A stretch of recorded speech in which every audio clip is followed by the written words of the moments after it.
En este martes 3 de junio regresamos en France 24 con Directo América. Soy Valentina Torres Sánchez. Vamos a revisar los hechos que son noticia a esta hora. Al menos 27 personas han sido asesinadas por disparos israelíes cerca de centros de distribución de ayuda en la Franja de Gaza en la tercera jornada de asaltos alrededor de estos puntos. Al tiempo, el ejército lanzó órdenes de evacuación en el enclave. Al menos 3 personas perdieron la vida en un ataque ruso en la ciudad ucraniana de Sumy, al tiempo que bombardeos dejaron unas 700.000 personas sin electricidad. Esto cuando el Kremlin descartó una pronta cumbre entre Vladimir Putin, Volodymyr Zelensky y Donald Trump, y añadieron que es equivocado esperar velozmente grandes avances. Renunció el primer ministro de Países Bajos. La noticia llega después de que el líder de la derecha radical, Geert Wilders, anunciara que su partido, PVV, abandonaba la coalición de gobierno. La salida se produjo a causa de diferencias en el debate para restringir aún más las políticas de asilo.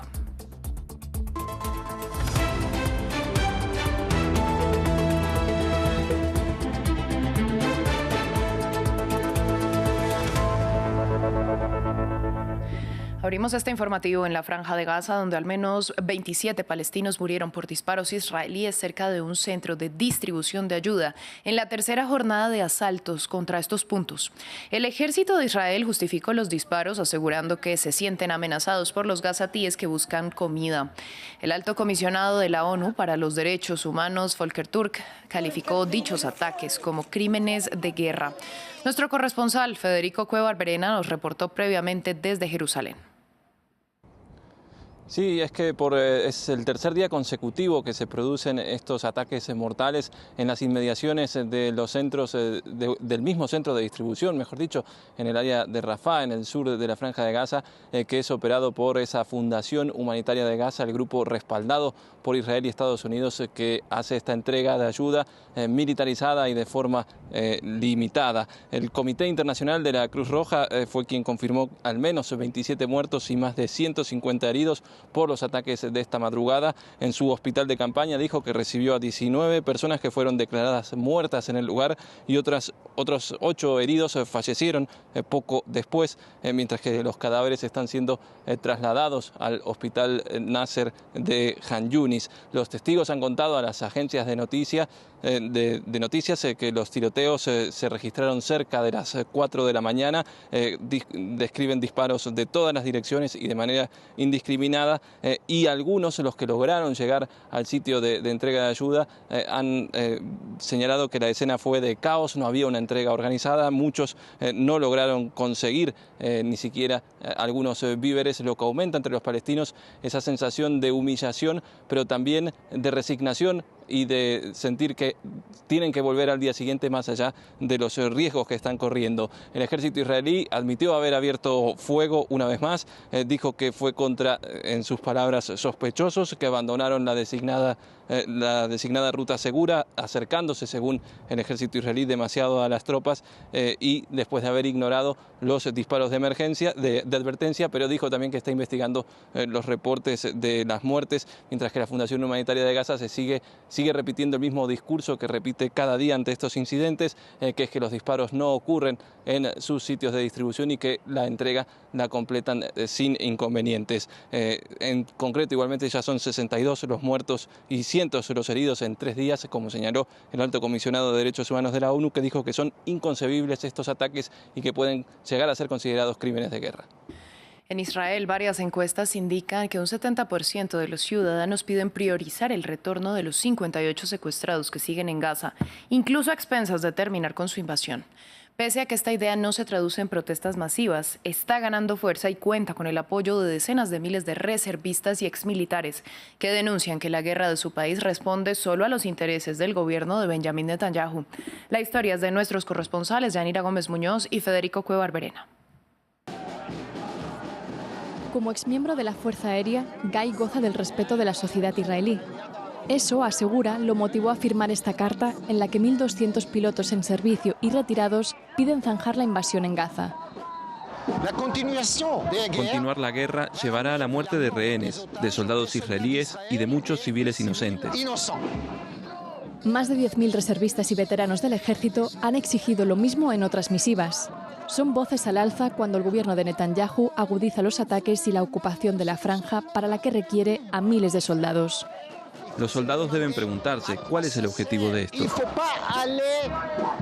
Debemos no ir a luchar y no poner en riesgo la vida de rehenes y soldados por la supervivencia del gobierno. No es lógico, no es moral. Cada vez más reservistas eligen no presentarse. Algunos, como Yuval, lo hacen de forma pública. Tras haber servido 2 veces en Gaza, ha decidido no volver. Le genera contradicciones, pero siente que debe denunciar una invasión que considera atroz e ilegítima. La mayoría de la sociedad israelí se está oponiendo a seguir la guerra por motivos claros. Los rehenes y los crímenes de guerra que se están cometiendo ahora. La guerra tiene que terminar. Tenemos que traer de regreso a nuestra gente y empezar a reconstruir Gaza. Hay jóvenes, como Sofía, que rechazaron los ataques israelíes desde el principio. En febrero de 2024 se rehusó a ir al servicio militar obligatorio. Le valió 3 meses de prisión y el repudio de algunos allegados. Pero reivindica su postura y la necesidad de participar en eventos como este que unen a civiles israelíes y palestinos. Era mi deber moral no enlistarme. Nunca podría servir en un ejército que sostiene un régimen de apartheid, que comete crímenes de guerra, opresión y ahora un genocidio. Con miradas distintas, Sofía, Yuval y Guy claman que el derramamiento de sangre en Gaza y el sufrimiento de los rehenes debe terminar. Un día después de la segunda ronda de negociaciones entre Ucrania y Rusia en Estambul, los ataques de cada bando aumentaron. Al menos 3 personas murieron en Sumi por bombardeos rusos y 700.000 personas quedaron sin electricidad en zonas ucranianas controladas por Rusia por ataques ucranianos. Samuel Salgado Castro tiene los detalles. Los bomberos terminan de extinguir el incendio en varios vehículos después de un ataque ruso en la ciudad de Sumi, noreste de Ucrania. Los servicios de emergencia rescatan a los sobrevivientes. Para algunos ya es demasiado tarde. Un día después de la segunda ronda de negociaciones directas entre rusos y ucranianos, Rusia lanzó múltiples ataques en toda Ucrania, desde Sumi y Kharkiv en el norte hasta Odesa en el sur. Más temprano el martes, la administración de la región oriental ucraniana de Donetsk también dijo que varios civiles murieron en ataques de artillería separados en 4 lugares durante la noche. Pero la guerra se vive en ambos bandos. Autoridades prorrusas denunciaron que al menos 700.000 personas en una franja del sur de Ucrania controlada por fuerzas rusas se quedaron sin electricidad el martes, después de que ataques con aviones no tripulados y bombardeos ucranianos destruyeran subestaciones eléctricas. Este ataque, que tuvo como objetivo las regiones de Jersón y Zaporilla, pareció ser uno de los más grandes de su tipo en territorio controlado por Rusia desde que comenzó la guerra en febrero de 2022. Una nueva estrategia de presión máxima que Kiev parece haber iniciado el domingo, cuando drones ucranianos impactaron decenas de aviones de guerra rusos, incluidos bombarderos de largo alcance con capacidad nuclear, en lo que se conoce como Operación Telaraña. El Kremlin dijo el martes que Rusia había iniciado una investigación oficial sobre los ataques con drones ucranianos del fin de semana. En cuanto a las negociaciones, Moscú no prevé avances inmediatos, pero asegura que seguirá trabajando para lograr un acuerdo. El tema del acuerdo es increíblemente complejo y tiene muchos matices. Ayer vieron el texto del proyecto de memorando entregado a la parte ucraniana. Un memorándum con líneas rojas para Ucrania, que exige un encuentro de alto nivel para poder avanzar en las negociaciones. Vamos a Francia porque el policía señalado de la muerte del joven de 17 años, Nahel Merzouk, en 2023 enfrentará a la justicia por cargos de homicidio. El caso desató protestas masivas en el país por el accionar policial contra los jóvenes de las zonas más desfavorecidas. Nuestra periodista en París, Natalia Ruiz, nos reportó previamente sobre el caso.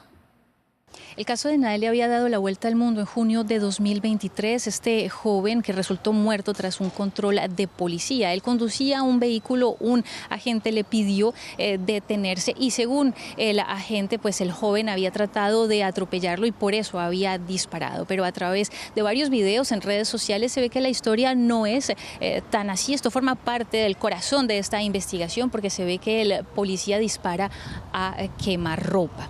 todo caso, hasta ahora el policía no iba a tener que rendir cuentas ante la justicia, pero hoy todo esto cambió porque hay 2 magistrados quienes han dictado orden de acusación contra el policía y este tendrá entonces que rendir cuentas ante un tribunal penal, un juicio que bien podría comenzar en el tercer semestre de 2026. Este caso le dio la vuelta al mundo y se convirtió en un símbolo de la violencia policial. Además, había desatado toda una ola de protestas bastante violentas durante varias noches en todo el país. Por ahora, el abogado del policía ha indicado que van a apelar esta decisión. El primer ministro de Países Bajos renunció al cargo este martes y anunció la caída del gobierno. Esto tras la dimisión de los 5 ministros afiliados a la derecha radical PVV de Geert Wilders, lo que impide la continuación de un gabinete en minoría. Wilders argumentó discrepancias con respecto a la política de inmigración y asilo del Ejecutivo. Diego Bassani nos trae los detalles. El gobierno de Países Bajos colapsa tras la salida del partido PVV. Este martes, el líder de la formación política de ultraderecha declaró que el retiro de su organización se debió a diferencias en cuanto a las políticas de inmigración. Queríamos una política de asilo más estricta, más de lo establecido en el acuerdo de la coalición de gobierno. Muchos países de la Unión Europea como Austria, Polonia, Alemania y Bélgica van a tomar medidas. El acuerdo principal establecía que estaríamos entre los países más estrictos en materia de admisión. El PVV tiene 37 legisladores en el Parlamento, por lo que su retiro implica que el gobierno pierda las mayorías en el hemiciclo. La decisión ha sido criticada por legisladores de los otros partidos de derecha que hacen parte de la coalición. Ha habido elecciones, los votantes han elegido a un partido con 37 escaños y me parece increíblemente doloroso que esto termine así. Sí, y te diré que en unas próximas elecciones no veo cómo podemos conseguir una mayoría de derechas aquí. Por su parte, la oposición ha pedido que se celebren nuevos comicios para restablecer las mayorías en el legislativo. Creo que deberíamos organizar elecciones, porque en este momento el país está paralizado. Necesitamos un nuevo mandato para que con suerte podamos conseguir un gobierno que realmente pueda abordar los problemas de forma solidaria.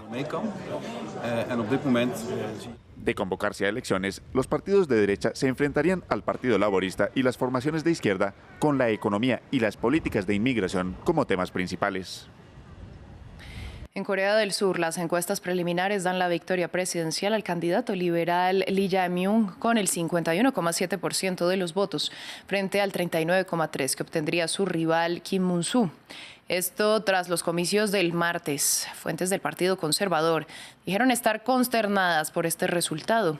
Las elecciones son clave para el futuro de la polarizada nación tras la destitución de Yoon Suk-yeol, después de la declaración de la ley marcial. En otras noticias, la guerra civil de Sudán, que dura ya 2 años, ha desplazado a 13 millones de personas. Los combates constantes y la agitación masiva se están cobrando un violento tributo entre los niños del país. Más de 4 millones de personas han huido de Sudán desde que estalló la guerra en 2023, según informó este martes la ONU, aludiendo a un hito devastador. Alrededor de 5 millones de niños han tenido que huir de sus hogares desde abril de 2023, privándoles de estabilidad y en la mayoría de los casos de una educación. Antes de la guerra teníamos 7 millones de niños sin escolarizar. Desde la guerra tenemos 17 millones de niños sin escolarizar. Esto de un total de 19 millones de niños en edad escolar, 4 millones de los cuales sufren ahora desnutrición aguda, una enfermedad que puede requerir meses de hospitalización. A veces tenemos 5 pacientes por cama, no hay capacidad. Antes solo había una sala para desnutrición, nada más. Ahora tenemos todo un departamento. De hecho, tendríamos que construir una torre en el hospital. Mientras tanto, un brote de cólera se ha abatido sobre la capital, Jartum, matando a cientos de personas en el espacio de un mes. Los recortes de la financiación estadounidense han reducido drásticamente la ayuda disponible sobre el terreno, provocando el cierre de varias cocinas de algunas ONGs. Mientras, las agencias de ayuda luchan por llegar a las zonas del país controladas por los rebeldes en el sur y en el oeste. Tanto las Fuerzas Armadas sudanesas como los paramilitares de las Fuerzas de Apoyo Rápido han sido acusados de reclutar a niños como soldados, una práctica prohibida por el derecho internacional. En Pakistán, más de 200 presos huyeron de una cárcel en la ciudad de Karachi tras someter a los guardias en medio de una serie de terremotos registrados en la región. La fuga comenzó después de la medianoche del lunes y continúa hasta esta madrugada. Los detenidos fueron evacuados de sus celdas como medida preventiva por los temblores y así le retiraron las armas al personal de la prisión. La policía reportó que al menos 80 de los prófugos ya fueron detenidos.